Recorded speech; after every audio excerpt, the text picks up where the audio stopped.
Un saludo a todos. Vamos a iniciar nuestro estudio, vamos avanzando poco a poco a través de una epístola que solamente apenas tiene 3 capítulos, pero nos estamos dando cuenta cuánta enseñanza hay en esta epístola y cuánto bien nos hace. Hoy vamos a estar enfocados en Tito, capítulo 2, los versículos del 9 al 10, pero antes quiero leer un versículo que se encuentra en Filipenses, el capítulo 4. Filipenses 4, vamos a estar leyendo los versículos 12 y 13 antes de leer nuestro texto. Son palabras del apóstol Pablo que dice: sé vivir humildemente y sé tener abundancia. En todo y por todo estoy enseñado, así para estar saciado como para tener hambre, así para tener abundancia como para padecer necesidad. Y el famoso versículo: todo lo puedo en Cristo que me fortalece. ¿Por qué he escogido este texto? Porque muchas veces los seres humanos se sufren por su estado social o su condición social.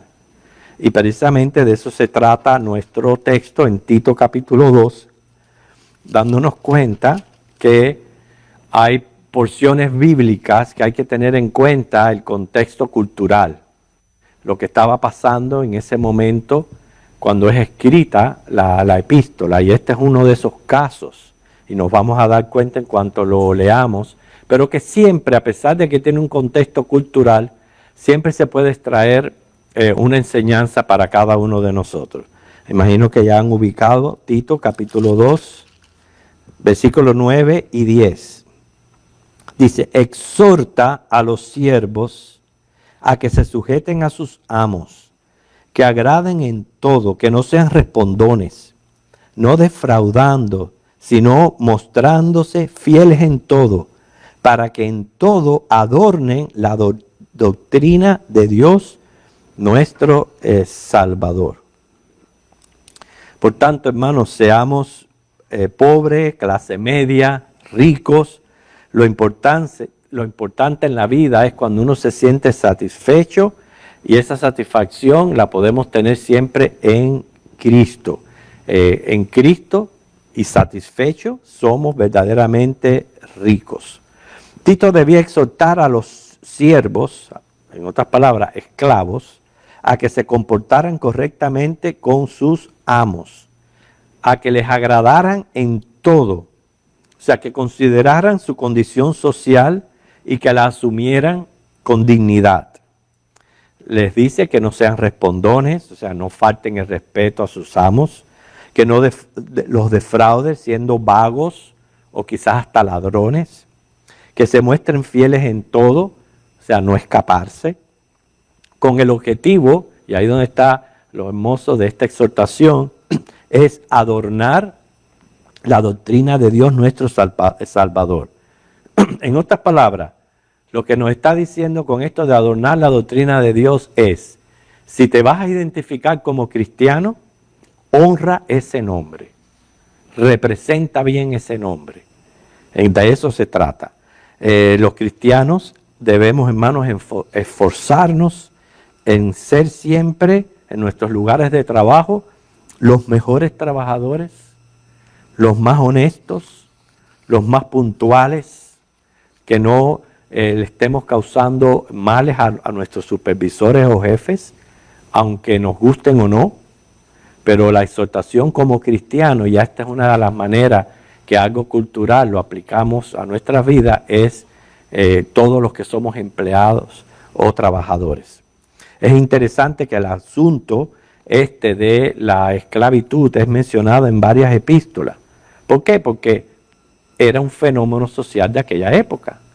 Y Dios está al tanto de nuestra condición social y también provee para el mismo. Es más, esto lo hago para referencia, Primera de Timoteo 6 del 1 al 2, Primera de Pedro 2, 18 al 25, Primera de Corintios 7, 20, 24 y Efesios capítulo 6, versículos 5 al 9, habla inclusive un poquito más acerca de este tema. Ese es el que de estos 4 vamos a escoger para leer ahora, Efesios 6, del 5 al 9. Siervos, obedeced a vuestros amos terrenales, dice, con temor y temblor, con sencillez de vuestro corazón, como a Cristo. Mire qué cosa tremenda. O sea, servirles como si estuviéramos haciéndoselo a Cristo. No sirviendo al ojo como los que quieren agradar a los hombres, o sea, no ser aduladores, sino como siervos de Cristo de corazón, haciendo la voluntad de Dios, sirviendo de buena voluntad como al Señor y no a los hombres.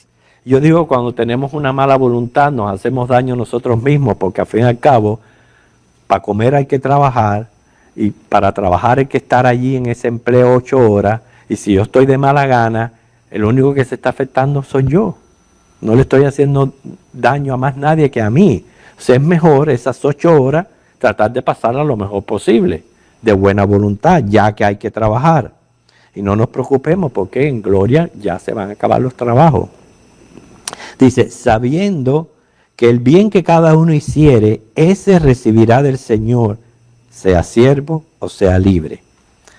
Y hay también una exhortación a los amos, que después la vamos a estar leyendo, que dice, y vosotros amos haced con ellos lo mismo, dejando las amenazas, sabiendo que el Señor de ellos y vuestro está en los cielos, y que para Él no hay acepción de personas.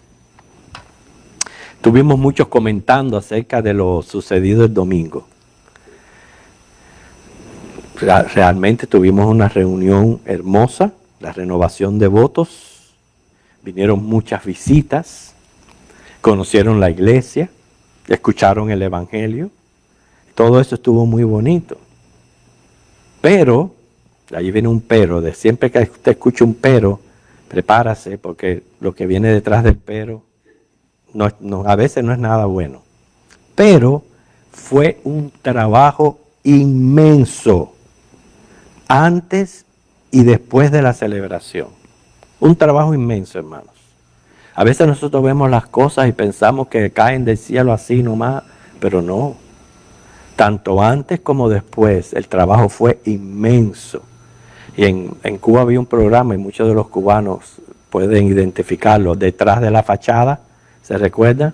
Bueno, pues detrás de la fachada, de todo ese blancor y esa flor y todo eso tan bonito, hubo un pequeño grupo que hizo así, se apretó el cinturón y, hermanos, trabajaron fuertemente trabajaron. Un pequeño grupo, no voy a decir nombres ni nada, pero en esto yo pensaba, yo decía, ¿cómo es posible que otros vean tanto trabajo para hacer y que no tomen una iniciativa propia de decir, voy a levantar este papelito y lo voy a echar en el tanque de basura? ¿Cómo es posible? Usted supiera que yo me estoy pensando en eso. Hermana. Yo no sé si usted se fijó que cuando usted estaba sacando la basura y todo eso, yo lo Sí. que me iba. Sí, así. Y se veía extenuado. No, es que no era yo solo, era el grupo pequeño, sí, el grupo pequeño que trabajó. Llegamos a la casa doloridos de tanto trabajo. Pero la idea es esta, que es lo que yo quiero aplicar al estudio. Somos siervos. Y eso es un servicio que se le presta a Cristo. Y cuando Él venga, Él viene con su galardón. Y a Dios si no se le escapa las intenciones, ni quién hizo, ni quién no hizo, todo eso Él lo tiene escrito y Él viene con su galardón. Pero la idea que yo quiero, hermanos, que cultivemos en nosotros mismos es siempre una consideración que somos siervos. Si al fin y al cabo el máximo ejemplo lo tenemos en nuestro Señor Jesucristo. Oye, Él dejó su trono en gloria para encarnar en un ser humano y quedar en esa condición por toda una eternidad, por tal de salvarnos a nosotros. Ese es el mejor ejemplo de servicio. Entonces, Tenemos que considerarnos siervos y tenemos que tener actitud de siervo. La actitud de siervo es llevarlo a la práctica.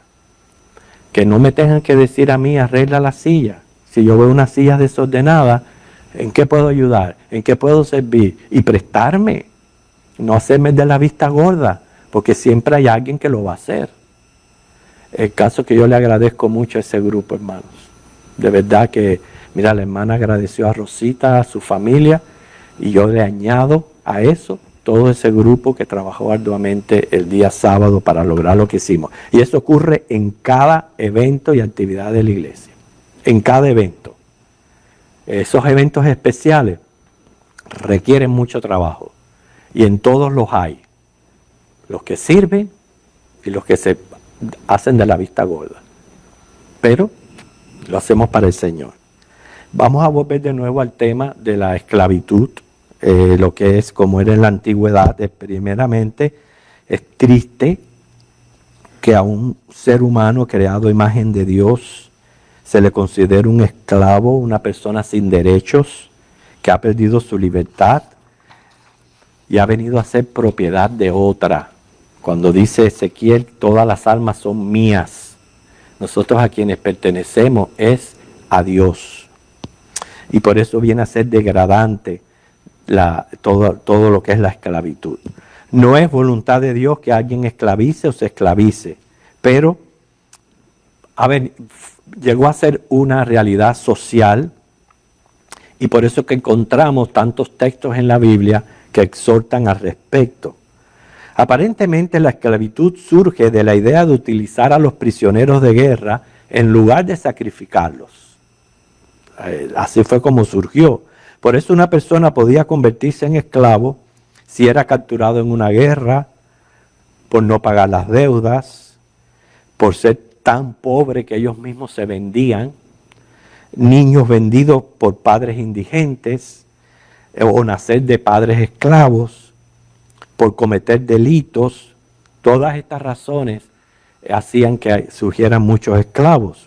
Y créanlo o no, la esclavitud ha prevalecido desde tiempos muy antiguos. Egipto, Grecia, Roma utilizaban la mano esclava para su economía. Y en Israel habían también esclavos. Inclusive Dios, fue el mismo Dios quien dio leyes al respecto. Las va a encontrar en Éxodo 21 del 1 al 11, Levítico 25, 39 al 55, Deuteronomio 15, 12 al 18. Fíjense, todos estos textos son leyes que Dios estableció para tratar este fenómeno de la esclavitud. En cuanto al Nuevo Testamento, la mano de obra del siglo I incluía tanto esclavos como asalariados. Los esclavos realizaban las tareas serviles del hogar o de los negocios y la agricultura, la industria ya era un trabajo pagado, era para el asalariado. Pero debido a la gran cantidad de esclavos, se reducían los empleos o se pagaba prácticamente poco. Usted se puede imaginar que 5 personas coman por 30 o 40 centavos al día. Cómo han cambiado los tiempos, ¿verdad? 30 o 40 centavos al día. Con eso comían 5 personas en aquel entonces. Pero aún esos 30 o 40 centavos era muy difícil de lograrlo. ¿Por qué? Por la mano de esclavos. Por eso habían pocos trabajos y la situación económica era precaria. Se dice que 1 de cada 3 personas en Italia y 1 de cada 5 en el resto del mundo eran esclavos. Trabajaban campos, minas, proyectos de construcción. Algunos eran sirvientes domésticos del templo, del Estado. Los domésticos llegaban a ser queridos como si fueran de la familia. Los más fuertes obligados a convertirse en gladiadores para servir de entretenimiento. Se dice que los estoicos, que también la Biblia los menciona, insistían en que los esclavos eran seres humanos y debían ser tratados como tales. Por eso los predicadores cristianos recomendaban a los amos que fueran amantes con sus esclavos. Los únicos que se oponían eran los esenios. Y la liberación también era posible. Por ejemplo, los amos solían liberar a sus esclavos en sus testamentos o lo hacían en vida. Ellos mismos podían ahorrar su propio dinero y comprar su libertad. Es por eso que en Hechos capítulo 6, versículo 9, una referencia, allá había una sinagoga de libertos. Esas sinagogas de libertos no eran otros que esclavos que habían logrado su libertad o los amos se les habían dado y ya eran libres. ¿Okay? Por eso hay una exhortación a los esclavos cristianos. Ellos Pedro y Pablo insistían en que fueran obedientes a sus amos. O sea, el hecho de la conversión no significaba que sus amos estaban obligados a darles la libertad, sino que debían obedecerles con temor y temblor, con sencillez de corazón, como a Cristo. O sea, haciendo la voluntad de Dios, sirviendo de buen ánimo. Porque al fin y al cabo, como creyentes, sus almas eran libres ya de condenación o de las ataduras del diablo y del pecado. O sea que prácticamente es lo que estos cristianos esclavos debían de tener en sus mentes y apreciar, de que ya en Cristo eran libres de condenación, pero según su estado social debían de someterse a sus amos. ¿Okay? Un dato interesante que quiero compartir con ustedes, que no sé si lo conocen, es sobre el Día Internacional para la Abolición de la Esclavitud. Se celebra el 2 de diciembre. Es cuando se celebra el Día Internacional de la Abolición de la Esclavitud.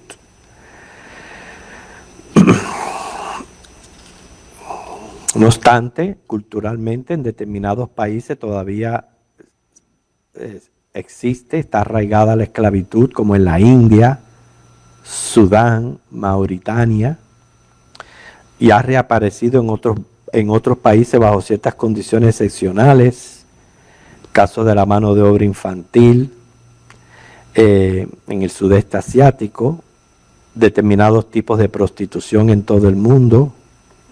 Inclusive una de las maneras más comunes de la esclavitud, y espero que no haya ningún caso entre nosotros que no esté escuchando, son los maridos que esclavizan a sus esposas. Las tratan como si fueran esclavas. Y todo por el machismo, lo cual es verdaderamente aberrante delante de Dios, de que se trate a la mujer de esta manera. Pero es una idea que yo quiero decir que aunque fue abolida y aunque existe en algunos países, si usted se pone a pensar, verdaderamente cuando una persona pierde su libertad, es considerado como si fuera un esclavo. Y eso ocurre todavía. Un dato también muy interesante es que la Convención Bautista en Estados Unidos se dividió entre norte y sur debido a la esclavitud. A los que estaban de acuerdo con la abolición y los que no estaban de acuerdo con la abolición. Los que estaban interesados en defender la esclavitud, a eso se le conoce como Dixie, se vieron obligados a reaccionar al movimiento antiesclavista. Y es muy triste, hermano, es muy triste la manera como muchos de estos amos cristianos trataban a los esclavos como si no fueran nada. Yo digo que los cristianos ni la esclavitud ni el racismo tienen lugar en ningún momento. ¿Okay? Solo a comienzos del siglo XIX, el movimiento abolicionista pasó a ser preocupante para los intereses esclavistas. Pero a medida que el Reino Unido y otros países iban limitando el tráfico internacional de esclavos, se establecían legislaciones abolicionistas.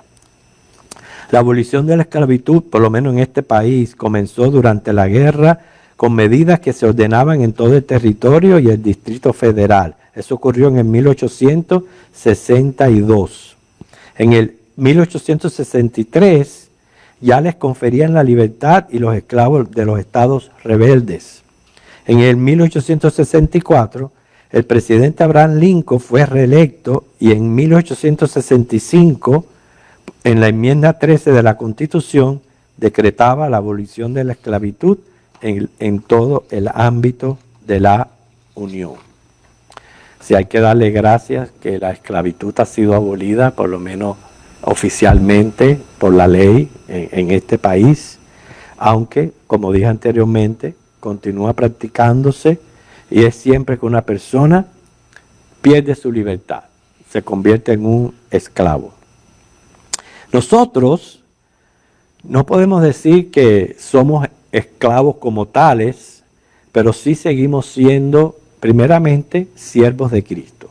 Esa es la consideración que debemos de tener todos. Aquí no hay nadie más que otro, aquí no hay escala de superioridad ninguna.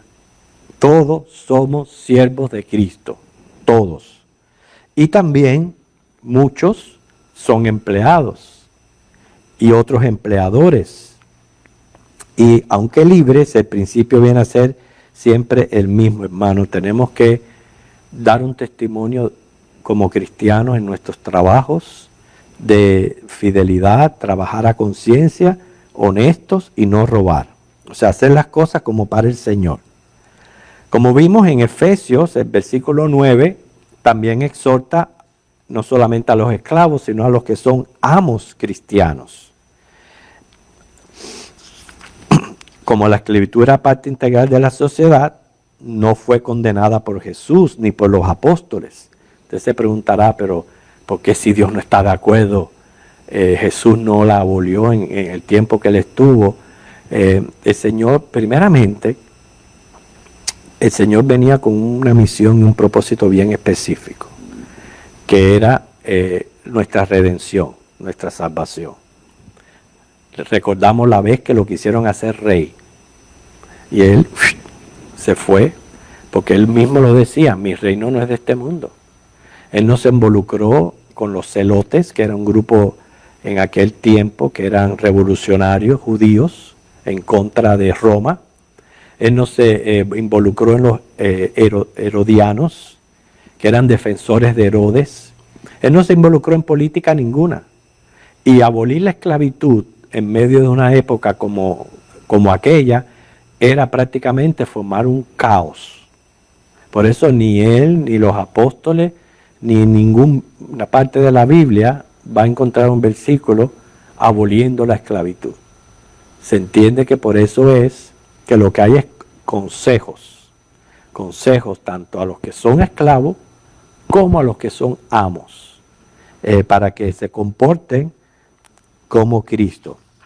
Ustedes saben que también tenemos un ejemplo en la carta a Filemón, como Pablo exhorta a Filemón a que trate con aquel esclavo Onésimo que se escapó.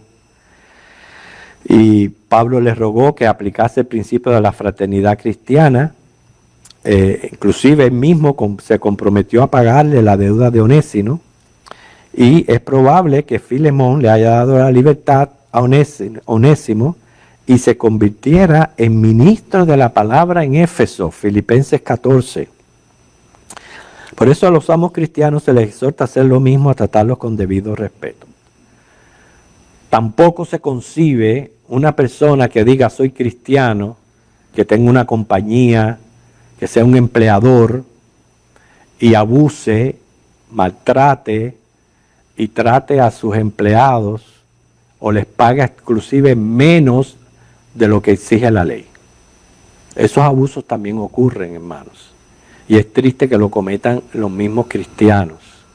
Y esto me llama la atención a mí porque hay veces nosotros tenemos que hacer un trabajo en casa o lo que sea y decimos, ay, bueno, vamos a decirle al hermano fulanito que es mi hermano en Cristo para que nos salga más barato.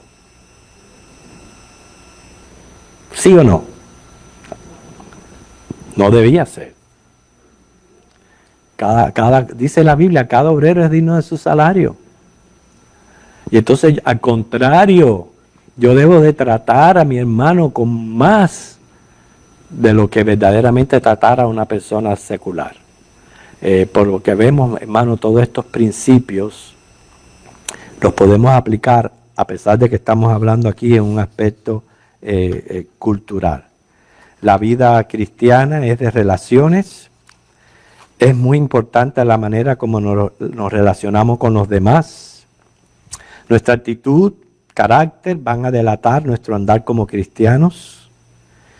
A ser colocados en este mundo como cristianos es para dar un testimonio de ese gran nombre que representamos. Y al ser colocados por Dios en la iglesia es para servirnos unos a otros con humildad. La altivez no tiene lugar dentro de un cristiano. Sabemos que todo lo que recibimos es por gracia y que por gracia también debemos dar. Así que el Señor les bendiga, hermanos.